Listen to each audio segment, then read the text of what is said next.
about Powell then today? What are you going to be watching for, Mark?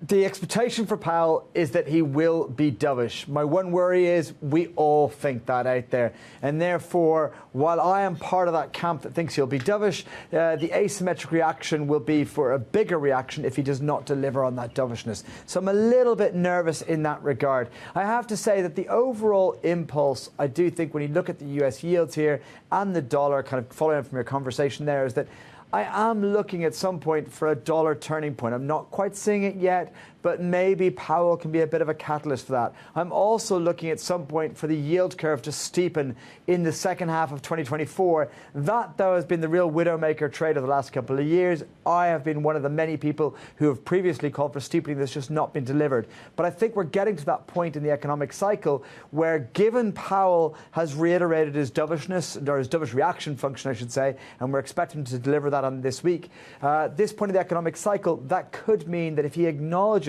the labour market cracks we've seen recently, you could see a bull steepening. On the flip side, going to kind of Kriti's chart of financial conditions being loose, if it seems that the economy stays resilient, well, that means it is vulnerable to another inflationary shock. Going into a presidential election where both candidates do not seem to show any concerns about the fiscal situation, we are then very, very vulnerable. And that means we'd be vulnerable to a bear steepening. Either way, I think the backdrop theme for the second half is the US yield curve to finally steepen significantly. The one catch again, like the Powell view, it is becoming very consensus out there. So, Mark, that's the U.S. story. Let's bring it right back to Europe here ahead of the opening trade across the continent.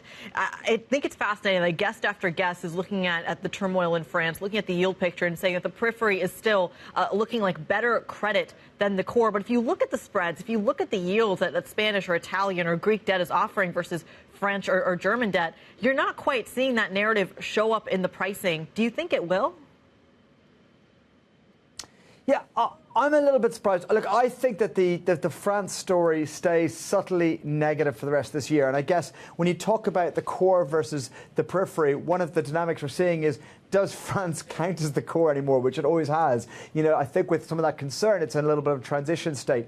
Meanwhile, some of the periphery have a much better dynamic, particularly around growth. Even Italy, which has normally been one of the big bogeymans to the whole European situation, we're seeing a much better kind of growth story there. So, look, I think that the European bond markets don't offer a particular appeal, given the yields on offer elsewhere around the world.